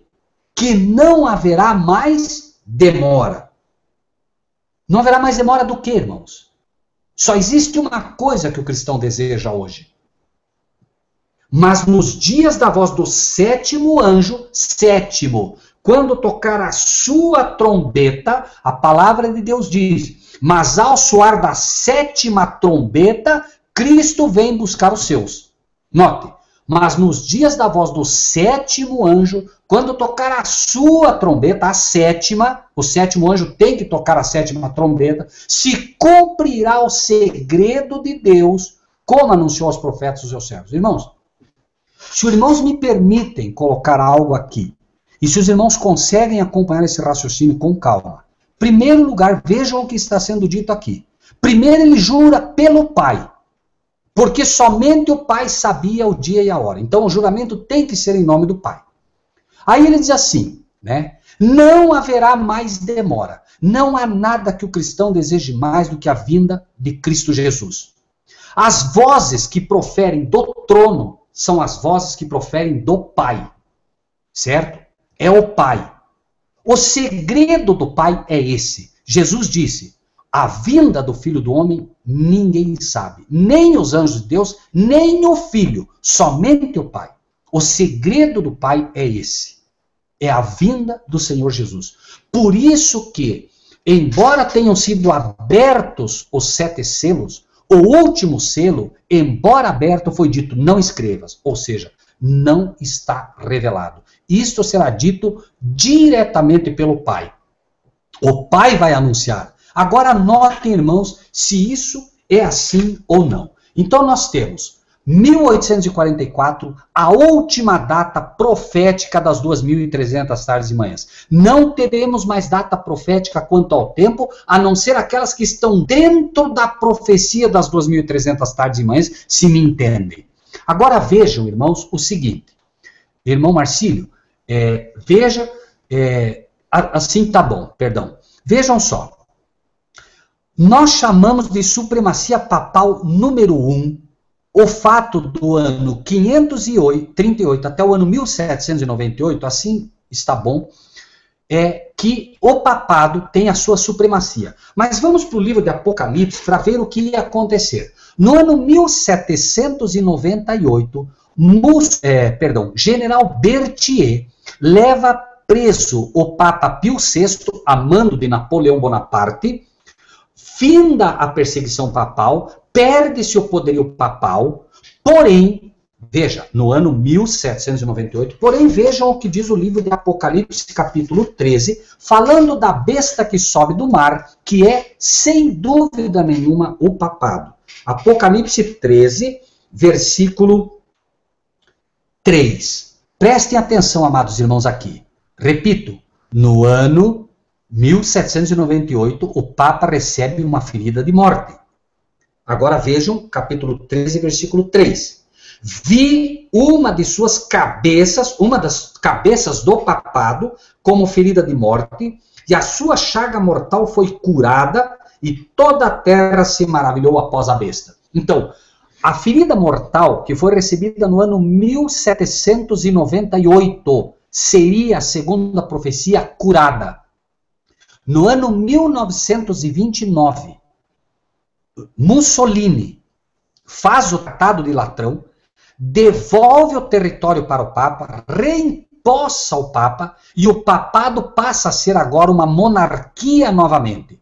E note, irmãos, essa cabeça agora que foi ferida de morte, ela foi curada e toda a terra começa a se inclinar a ela. Agora vejam, ali onde o irmão Marcílio acaba de anotar, vejam primeiro o texto que está em vermelho, que está no livro de Eclesiastes, capítulo 1, versículo 9. O que foi, isso é o que há de ser. E o que se fez, isso se fará. De modo que nada há de novo debaixo do sol. Vamos voltar um pouquinho para o livro de Daniel agora. Voltem um pouquinho para o livro de Daniel, entendendo, irmãos, que o livro de Daniel sempre é a profecia e o Apocalipse é a revelação. Daniel, capítulo, vamos para o capítulo 12, Daniel 12. Lembrem-se, é o último capítulo da profecia, portanto está falando indubitavelmente do fim. Só que note o versículo 9, o que diz. Ele disse, vai Daniel, porque estas palavras estão fechadas e seladas até o tempo do fim. Então, apresentamos aqui os selos, porque estava selado isso tudo, foi aberto. Porém, vamos ver o tempo agora das profecias. Nós temos três tempos proféticos ainda dentro do livro de Daniel. Porém, lembrem-se, a profecia maior que foi dada foi com um período de 2.300 tardes e manhãs. A profecia tem que se repetir. Então, vamos ver. Daniel 12, versículo 6 em primeiro lugar. 12, 6. Ele disse ao homem vestido de linho que estava sobre as águas do rio. Lembram que nós lemos em Apocalipse, exatamente falando do homem com o pé na terra, pé na água. Sobre as águas do rio. Que tempo haverá até o fim das maravilhas? 7. Ouvi o homem vestido de linho, por duas vezes é dito homem vestido de linho. Por quê? Porque o último trabalho que Cristo faz aqui no céu, em prol do ser humano, será vestido de linho. Lembrem-se, Apocalipse 1 apresenta Cristo vestido de vestes talares, ou vestes compridas, como dizem algumas versões. Essa é a veste do sacerdote. Porém, no capítulo 5 e no capítulo 10, ele aparece vestido de linho, assim como aqui em Daniel. Por que aqui em Daniel o homem aparece vestido de linho? Porque ele já está vestido como sumo sacerdote. E notem aqui o juramento que ele faz agora, como ele faz o juramento lá. Ouvi o homem vestido de linho, portanto, já como sumo sacerdote, encerrando o seu trabalho, é o último trabalho que ele faz, é como sumo sacerdote no Santíssimo, repetimos, quando levantou a sua mão direita e a sua mão esquerda. Tem que ser Cristo apresentando as marcas da cruz, certo? Por isso a mão esquerda e a mão direita, né? Então ele jura, dizendo, Pai, olha aqui, Pai, é o sacrifício que eu fiz por eles, Pai, certo? Jura por aquele que vive eternamente, que depois de tempos e metade de um tempo. Irmãos, tempos e metade de um tempo, ok? Tempo na Bíblia é ano bíblico. 360 dias. Então, coloque aí, tempo, 360. Tempos, sempre que na Bíblia aparece a palavra em plural, mas não acompanhada do algarismo, é 2. Por exemplo, tempo, 1, tempos, 2, 3 tempos, então são 3 anos. Quando não há o algarismo, é 2, sempre. Então, tempo, 360, tempos, 720, metade de um tempo, 180. Somem, 360, que é um tempo, mais 720, que é 2 tempos, mais 180, que é metade de um tempo. Irmãos, cravados 1260. Façam a conta aí, ó.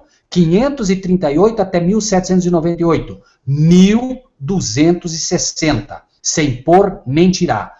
A Bíblia fala do poder, que era o poder da perseguição papal, 42 meses. Agora vamos acompanhar esse pequeno raciocínio, irmãos. Vejam só. Nós temos um período aqui, no final do livro de Daniel, de 1260 dias. A Bíblia diz que os tempos serão abreviados. Se os tempos não fossem abreviados, não sobraria nenhuma carne. No passado, a dominação papal foi de 1260 dias proféticos. Portanto, 1260 anos, segundo a própria Bíblia. Um dia te dei, cada dia por um ano. Então, profeticamente, um dia equivale a um ano, conforme vimos aí na tabelinha de cima. Porém, agora, Deus diz que os dias serão abreviados. Então, vejam bem, a partir de agora, a profecia toma uma conotação literal. Vamos ver isso na própria Bíblia. Agora, vejam só, Apocalipse capítulo 13, falando da besta. Lembrem-se que ela perseguiu durante 1260 anos, 1260 dias proféticos ou 1260 anos. Vejam o capítulo 13, falando da besta, versículo 5. Muita atenção no texto. A gente erra por não conhecer a Bíblia profundamente, amados. 13, 5. Vejam bem o que é dito aqui. Falando da besta. Foi-lhe dada uma boca para proferir grandes coisas e blasfêmias, e deu-se-lhe poder para, olhem a palavrinha ali, poder para continuar. Ou seja, ela recebeu a ferida, ela ficou boa da ferida, foi curada, mas ela vai continuar. Olha essa palavra aí, irmãos. 42 meses. Biblicamente, um mês tem 30 dias. Então, 42 vezes 30 igual a 1260.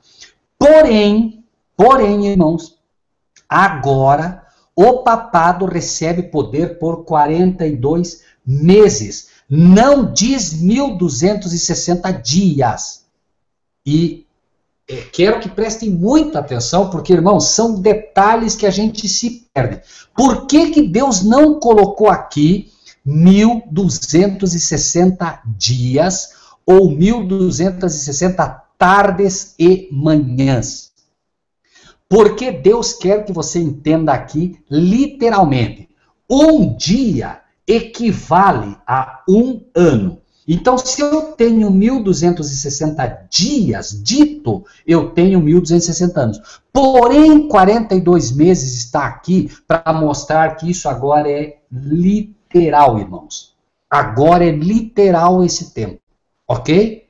Nesse continuar, ele é literal. Até porque não faria sentido, imagine, o papado daqui a pouco receber todo o poder que vai receber e nós termos mais 1260 anos ainda nesse mundo. Isso não existe, irmãos. Está completamente fora do escopo bíblico. Asseguro aos irmãos diante de Deus, nós não temos mais nem perto disso como prazo. É muito menos. Vejam que nós estamos no fim do livro de Daniel. Daniel tem no mínimo, tem 13 capítulos. 12 capítulos. Nós estamos no fim dele. Tanto que o último prazo é o versículo 12 de Daniel 12.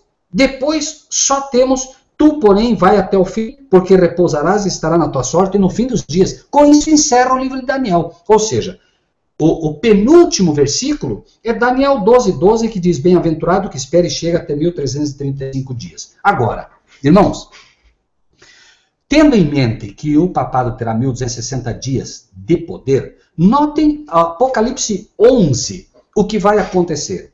Apocalipse 11 apresenta duas testemunhas de Deus. Vejam o versículo 3 de Apocalipse 11, o que diz. Darei poder às minhas duas testemunhas e profetizarão por 1260 dias vestidas de pano de saco. Ou seja, irmãos, o papado vai receber. Vejam, papado nós temos a besta que sobe do mar e a besta que sobe da terra, e mais os 10 chifres, são mais 10 poderes que estarão unidos. A nova ordem mundial se forma. Papado, 1260 dias ou 3 anos e meio de poder.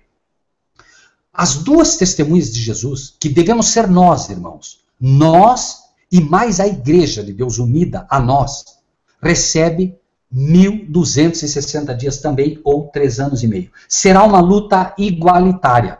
Deus dá poder para nós 3 anos e 6 meses. O diabo dá poder para o papado e para os Estados Unidos da América e para todos os reis da terra por 3 anos e 6 meses. E começa a batalha final. Lembrem-se, amados de Deus, Elias recebeu poder por 3 anos e meio. Tiago 5,17 diz, Elias era homem sujeito às mesmas paixões que nós, e orou, e por 3 anos e 6 meses não choveu sobre a face da terra. 3 anos e 6 meses cravados, irmãos. Elias, de que nós somos um exemplo, recebeu 3 anos e 6 meses de poder. João Batista pregou 3 anos e 6 meses. Jesus, notem ali, batizado no ano 27, 3 anos e meio depois, na metade da semana, morre. Pregou 3 anos e 6 meses. Nós vamos pregar com o poder de Deus 3 anos e 6 meses. E o papado vai nos perseguir durante todo esse período, porque ele receberá poder do inimigo para fazer isso. Porém, né, notem aqui, finalizando com isso agora, vamos finalizar com Daniel 12, nas 3 etapas para os irmãos ver que impressionante isso.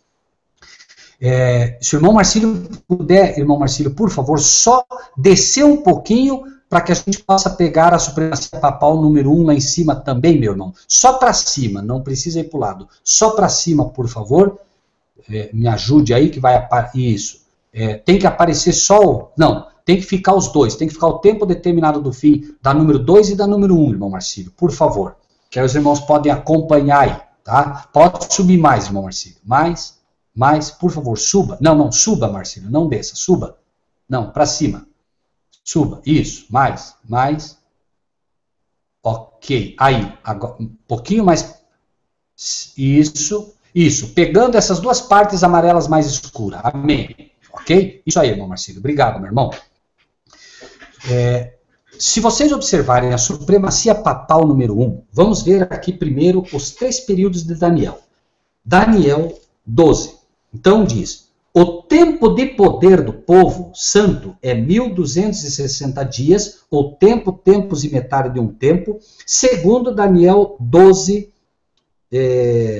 7. O versículo 11 diz, desde o tempo em que contínuo for tirado e posta a abominação desoladora, haverá 1290 dias. Então vejam aí, 1290 dias, tirado o contínuo e posta a abominação desoladora. E o 12, versículo 12, diz, bem-aventurado que espere e chega até 1335 dias. Ok? 3 períodos. Irmãos, façam a conta comigo para ver se Deus não é perfeito e se não consegue ter o controle das coisas de uma forma assim absolutamente impressionante. Poder do papado na supremacia papal número 1. 538 até 1798, correto? 1260, ok? Vejam aí, 1260 no passado agora, como se cumpriu. Como foi o cumprimento? Tirado o contínuo, tirado o verdadeiro sacerdócio e colocado um sacerdócio falso no lugar. 538 a 1798, 1260, certo? Agora veja aqui.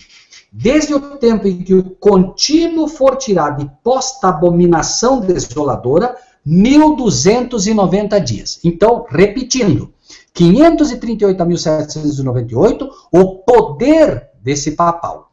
Do ano 508 a 1798, 508 é quando se estabelece o poder papal. Se você fizer a conta, 1.290 cravados. Note, 508 a 1790, 1798. Você tem 1.290. Ou seja, você tem, quando foi tirado o contínuo, foi tirado aqui Cristo de cena, foi colocado um falso sacerdócio no lugar, tirado o contínuo, posto a abominação desoladora, e vai até 1798. Então você tem 1290.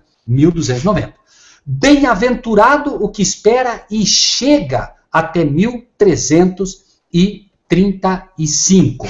Faça uma conta simples agora, tá? Pegue pura e simplesmente o ano. Pegue simplesmente o ano em que se estabelece a abominação desoladora do ano 508, porque dizia, bem-aventurado que espera e chega até 1335. Pegue 508 e diminua 1844. 508 menos 1844, igual. Veja quanto tempo você tem. 1335. Você vai encontrar a data de 1336, mas lembre-se que estamos falando de outono a outono. Então você diminui um ano justamente porque você fecha o ano de outono, obviamente, com um a menos. 508 a 1844, você tem cravados, bem-aventurado que espera e chega. Por que bem-aventurado que espera e chega? Lá. Porque a partir desta data o santuário seria purificado. Agora vamos para a supremacia papal número 2. Desça os seus olhos ali no tempo determinado do fim, que é o segundo cumprimento. Ou seja, isso, irmão Marcílio, muito obrigado. O que foi, isso é o que há de ser, e o que se fez, isso se fará, de modo nada novo debaixo do sol. Então vejam, começa os 1290 dias. Quando? Exatamente agora. Note que está em relação com 508, ou seja, essa parte aqui é os 508, ou seja, o que acontece aqui? Retira-se, irmãos, retira-se o sábado e entra em vigor o decreto dominical, que vai durar 1290 dias, ok? 1290 dias. Depois, 30 dias depois, começa a perseguição papal. 30 dias depois, perseguição papal e o poder do povo santo. Lembre-se que o poder do papal é também de 42 meses. Ao fim dos 1290 e dos 1260, nós temos o fim do tempo de poder e perseguição papal. Bem-aventurado que espere chega até 1335, ou seja, somados 1335, nós temos o anúncio da vinda de Jesus e o libertamento do povo de Deus. Por isso, bem-aventurado que espere chega até 1335. Ou seja, a purificação final do povo de Deus. Lembre-se, né? Paulo diz, num piscar de olhos seremos transformados. Ou seja, né? Deus usou toda a verdade presente agora para limpar o seu povo, mas o arremate final é no anúncio da vinda do Senhor Jesus, ao soar da 7ª trombeta, quando nós seremos, como diz Paulo, num piscar de olhos, esse santuário será plenamente purificado, e o santuário no céu também. Por quê? Porque nesse exato momento, Jesus tira todos os pecados de dentro do santuário, depõe sobre Satanás, é o bode da expiação, lembre-se, Satanás é expulso para a terra e inicia, né, a partir daí, dessa bem-aventurança, inicia o libertamento do povo de Deus. Lembrem-se que Jesus, ao partir do céu, levará 7 dias para chegar à nossa terra. Todos aqueles que não guardaram o sábado terão o privilégio de guardar o sábado na própria viagem que se fará à Nova Jerusalém, uma vez que ninguém que tenha guardado pelo menos uma vez o sábado nessa terra poderá entrar pelas portas da Nova Jerusalém, conforme, né, temos lido. Amados irmãos, irmão Marcílio particularmente, me perdoe demorou bem mais, mas nós não poderíamos encerrar essa profecia sem deixar esse tema, assim, pelo menos, bem mastigado, tá bem? É com o irmão. Perfeito, não pedi perdão não, irmão Rogério. Fantástico. Vai ficar muito mais interessante ainda quando a gente colocar para esse tempo de agora, hein? Eu percebi exatamente. Nós vamos trazer ainda para o nosso tempo agora os detalhes da profecia, né? Que é o cumprimento final, né? Eu percebi que num dado momento ali, eu fiz uma colocação ali, que eu percebi que nós estamos bem às portas com Jesus aí, colocando por tempo de agora, hein? No final de Jerusalém, ali quando se fecha o cumprimento da morte de Cristo. Claro, né, irmão Marcílio, que a gente procura ir assim com bastante cuidado, porque é muita informação, né? Logicamente que quando entrarmos em Apocalipse 13, especificamente falando, né?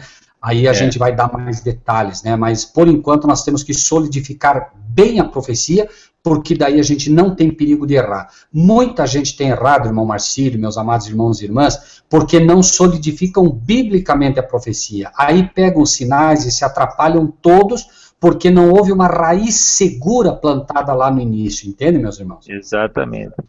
E nós vamos chegar muito próximo nesse tempo, né, de Mateus 24:15, né? Quando abominável a desolação de que falou o profeta Daniel, quem lê entenda. Na verdade já está às portas, né? Está às portas, Bom, irmão. Irmão Marcílio. Oi, Robson, fica à vontade, irmão. Eu tô vendo aqui que vai ficar complicada a situação do cristão quando ele deixar para fugir dos 30 dias depois do que é dominical. Exatamente. Vejam, irmãos, né? Nós entendemos que Deus, vejam só, Deus não daria para nós essa palavra se Ele não estivesse disposto a nos preparar para isso. Não é momento de desespero, é momento de pé no chão, é momento de estudar, é momento de buscar. De orar. De orar. Podem ter certeza de uma coisa, irmãos, nós deveríamos estar desesperados quando não conhecíamos essas coisas. Porque Deus, Ele não perde tempo com material imprestável. Deus é um Deus que conhece cada coração e Ele diz em sua palavra, né? Ele é quem capacita. Ele diz, eu opero o querer e também o efetuar. Eu fico muito feliz, eu estou vendo aí o irmão André dizendo, eu e o irmão Kelso estamos extasiados com essa palavra. Amém. É tudo que Deus precisa. Deus só precisa de um coração que reconheça, né? No momento que a gente reconhece, Ele vai nos preparar. É claro que a gente não pode ser indolente, né, irmão Robson? O irmão Robson disse com sabedoria, o irmão Marcílio, nós não podemos ser indolentes, mas agora nós temos que estudar, tá? Então, a gente agora tem que começar a buscar. Se Deus revelou para nós é porque Ele vai nos preparar, né? Mas é um fato, irmãos. Eu, pelo menos, fico assim, confesso, irmãos, impressionado com os detalhes da profecia e como Deus tem chamado gente hoje para entender isso, né? Então, nós agora, irmão Robson, temos que nos preparar, irmão Robson, Marcílio, Rogério, enfim, todos que realmente creem nessa palavra, estarmos nos preparando, estamos conversando, estamos orando. A qualquer momento Deus pode revelar a qualquer um de nós onde Ele quer que a gente vá. Lembrem-se, Abraão, né? Abraão, sai da tua terra e da tua parentela para a terra que eu te mostrarei. Isso vai se cumprir em nós, irmãos. Deus vai nos mostrar uma terra e nós vamos ter que abrir mão de parente, vamos ter que abrir mão de tudo. Todos aqueles que não quiserem e que não puderem compreender a luz que temos hoje, infelizmente, irmãos, vai ser uma caminhada de pura fé, irmãos. As pessoas que não estiverem acompanhando essas profecias não vão ter a menor noção do que vai acontecer. E o nosso papel não é convencer ninguém. Nosso papel é estudar e apresentar. Irmãos, eu fico impressionado. A gente falou sobre uma profecia extremamente simples aí, que é do fim do mundo, fazendo um comparativo, postamos no Face. Irmãos, não teve um comentário agradável. Só teve gente falando mal. Porque é mais um salafrário, porque é mais isso, mais aquilo. Nós temos que estar preparados para amar essas pessoas, Mas não temos que esperar nada de bom. O mundo não vai entender, conforme foi dito no próprio livro de Daniel. Os ímpios não entenderão, certo? Então, isso vai acontecer. Nós não temos nem o direito de ficar bravo com eles. Devemos pura e simplesmente agradecer a Deus, dizendo: Senhor, muito obrigado, cumpre em mim a tua vontade, mas, Pai, me ajuda a ter sabedoria para passar aos outros as pérolas que o Senhor me deu. Perdão, irmão Marcílio, eu estou aqui. É isso aí mesmo, irmão Rogério. Nós temos que falar mesmo. Bom, vamos fazer a oração? Vamos sim. Uma hora? Sim. Amém. Bondoso Deus e Pai, nós rogamos ao Senhor que, assim como o Senhor com misericórdia abriu a nossa mente para entender essas profecias, Pai, que o Senhor tenha misericórdia também dos nossos irmãos. Tenha misericórdia, Senhor, daqueles que estão nas igrejas hoje sendo enganados pelos falsos pastores, pelos falsos mestres. Pai Celestial, dê a eles a liberdade que o Senhor deu a nós. Nós não somos absolutamente melhores do que nenhum deles, Senhor. Contempla do alto do teu trono e vê, Senhor, que nós somos tão somente o resultado do sacrifício de teu Filho feito na cruz do Calvário, Pai. O Senhor sabe, Pai, que nós não merecemos nada disso. Nenhum de nós, Pai. Nenhum de nós está aqui porque é melhor do que outra pessoa. Mas, Pai, assim como o Senhor bondosamente pôde revelar o teu Filho em nós, assim como o Senhor pôde abrir o nosso coração para entender essas profecias, Pai, o Senhor também pode fazer com outros. O Senhor pode fazer com os nossos familiares, Pai. O Senhor pode fazer com os nossos irmãos que estão nas igrejas. O Senhor pode fazer com aqueles, Pai, que de coração têm buscado a Tua palavra e não têm encontrado. Pai Celestial, perdoa-nos pelas falhas que temos cometido, pela nossa falta de discernimento, pela nossa falta, Senhor, de desejo de estudar profundamente a Tua palavra. Nos dias em que vivemos, Pai, nós deveríamos estudar muito mais a Tua palavra do que estudamos. Mas, Pai, não atente para os nossos pecados, Pai. Olha para o sacrifício de Teu Filho feito na cruz. Olha para Teu Filho com os braços abertos nos chamando como um convite eterno de amor e misericórdia. E, Pai, que o Senhor possa tocar o coração de todos aqueles, Senhor, que de uma ou outra forma estão buscando a Tua luz. Abençoe grandemente, amado Senhor, o André, que está conosco na sala, o irmão Elcio que veio com ele. Abençoa, Pai Celestial, o irmão Marcílio, o irmão Robson. Abençoa, Pai, a irmã Elaine, a irmã Cris, a irmã Marta, a irmã Maria. Pai Celestial, cada um desses a quem o Senhor tem trazido pela mão, Pai. Não permita, Senhor, que de alguma maneira o inimigo retire deles aquilo que o Senhor lhes tem dado. Pai Celestial, a irmã Joana, que não está conosco, a irmã Sueli, que estudou hoje com a gente, Senhor, ela recebeu, Senhor, um prato extremamente pesado para ela, que está começando, mas faz a diferença no coração dela, Senhor. Trabalha para que ela possa ver que essa é a Tua luz, Pai. E que se o Senhor dá uma luz como essa, é porque o Senhor quer preparar ela também. Pai Celestial, o irmão Fabiano, o pastor Juliano, que não esteve conosco hoje. Pai, o Senhor conhece o coração daquele Teu servo. Que o Senhor possa iluminá-los grandemente, Senhor, para que eles cada vez mais te sigam. No mais, Pai, a cada um daqueles que estarão estudando conosco, o irmão Idevão, o irmão Júnior Ramos, Senhor, eu nem posso dizer todos os nomes, mas eu sei que eles estão gravados nas palmas das Tuas mãos. Pai Celestial, todas as pessoas que ainda terão contato com esse hangout, Pai, não permita que o inimigo atrapalhe o discernimento deles e que eles possam entender que os dias que vivemos são solenes, Senhor, e que essas profecias são realmente fantásticas, se recebidas como luz vinda do alto trono do céu. Pai Celestial, dá-nos um descanso feliz, que amanhã, ao abrirmos os nossos olhos, a primeira imagem que apareça em nossos olhos, diante de nós, seja Cristo e esse crucificado. E que tudo que fizermos, Senhor, possa ser para a honra e glória de Teu nome. É necessário que Teu Filho cresça e cada um de nós diminua. Seja assim por toda a eternidade, para a honra e glória de Teu nome, por Cristo Jesus, nosso Salvador. Amém, Pai. Amém. Amém. Amém. A todos os amados irmãos e irmãs que estiveram conosco, muito obrigado pela paciência, amados irmãos, irmão Marcílio, muito obrigado, irmão Robson, enfim, a todos. Deus seja com todos vocês, ósculo santo da parte minha e dos vossos irmãos aqui da igreja de Contenda e de Curitiba, amados. Amém, Senhor. Amém. Boa noite, Robson. Boa noite, irmão Rogério. Boa noite a todos os irmãos que estiveram até agora conosco na sala assistindo esse estudo aí, prestando bastante atenção. Deus abençoe a todos. E até quarta-feira, às 20h30, se Deus quiser. Boa noite. Amém. Deus abençoe a todos. Boa noite. Irmão Marcílio, se puder entrar no Skype comigo um minutinho, eu agradeceria, tá bom, meu irmão? Ok. Eu vou ligar já, Rogério. Amém. Boa noite.